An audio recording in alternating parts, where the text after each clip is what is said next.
Hello everyone, it's Ashwin Rao.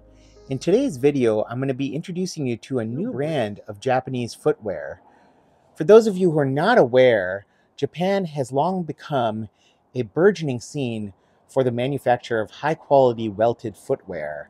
But many Japanese makers are offering shoes but bespoke level quality and at prices that are frankly out of my price point.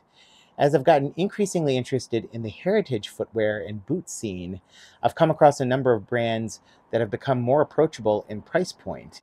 Two individuals, the founder of Gelato and the manager of Red Wing Japan, got together a couple years ago in 2022 and decided to create a brand of clothing and footwear that harkened back to the Belle Époque era of American style and fashion. And so that era stems from the late 19th to the early 20th century, and Monkeys Sportif is the name of this brand. We're taking clothing and materials that are available today and creating items that could have been made back in the late 19th and early 20th century, and yet the footwear is available to us today to enjoy. So they're novel styles, but they harken back to a vintage time.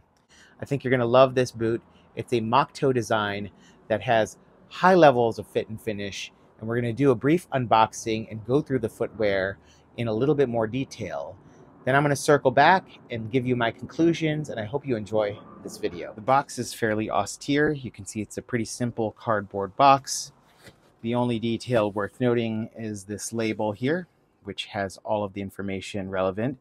This is a Monkeys Sportif Model in a black calf. This is a teak-core leather, so we'll talk about that more, and it has the sizing here. Monkeys does their sizing in US convention, so you follow your US or Brannick size if you want to make a good sizing choice here. And in my experience, having just tried on these boots, the sizing is spot on, so happy with that. See that the boots were made in Japan. Fairly austere packaging. Have a little pull tab here and a very simple piece of paper in Japanese, likely talking about the brand and the details of the shoes. I can't read that. Maybe I'll throw it to Google Translate at some point. You can see the packaging here is rather austere. Simple tissue paper, and ultimately just the boots.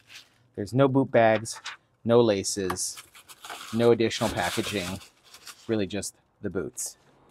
Let's take a closer look at this very handsome pair of boots here. As we can see, this is a classic mock toe design with a fairly symmetric round-toed last. Not much toe spring here.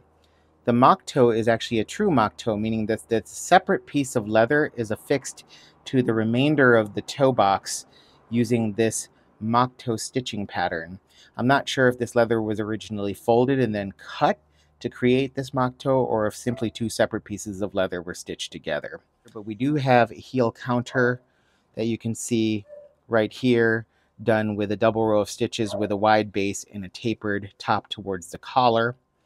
The stitching here is done using a contrast white colored stitch, as opposed to the apron, which has more of a natural, almost light brown stitching. So a nice little detail there. Your eyelets and your speed hooks are in a brown color, similar to the edge dressing here. Leather, while painted black, is not struck through, meaning that the pigments do not seep all the way through the entire thickness of the leather, but are rather layered on superficially. What that means, and according to the website, is that this leather will gradually lose some of that pigment with wear, and the brown T-core undersurface natural brown color will pop out.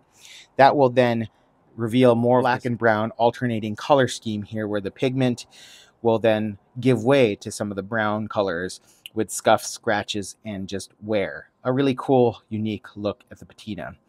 Here we see a tapered heel block.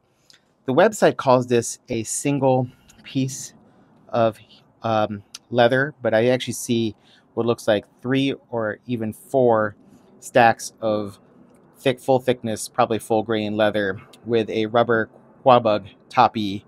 You can see this waist here, as well as this rubber, almost crepe-like material that protects the forefront of the shoe. A really cool detail that you don't see very often in shoes is a spade sole. Now keep in mind that this shoe also has another really interesting characteristic. It has Goodyear welting that starts at about this layer and runs all the way around the first 180 degrees of the shoe to here. If you flip over, you will see that the stitching here seems to be pulled more closely in towards the center of the waist. That's characteristic of the Blake rapid stitch method. The stitching here, as well as along the heel, is done via Blake stitching, which is also fully recraftable, just like Goodyear welting. So two different methods to affix the bottom of the shoe to the upper. You see a fairly flat waist here with a beveled edge to the waist, creating a blind waist look. I wanted to show this shoe as well with some more natural light and a few other angles for you to enjoy the quality and craftsmanship. You can see how nice the stitching is done, how even and consistent the stitching is done across the uppers. I'm sure this was done using machine stitching.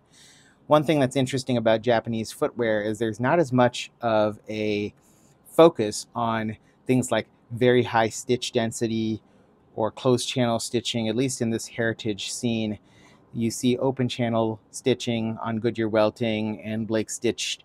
You see a lower stitch density, but one done with a lot of precision and cleanliness.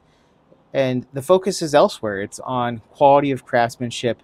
Small teams used to produce these high quality, lasting shape and design angles of how this leather takes its shape.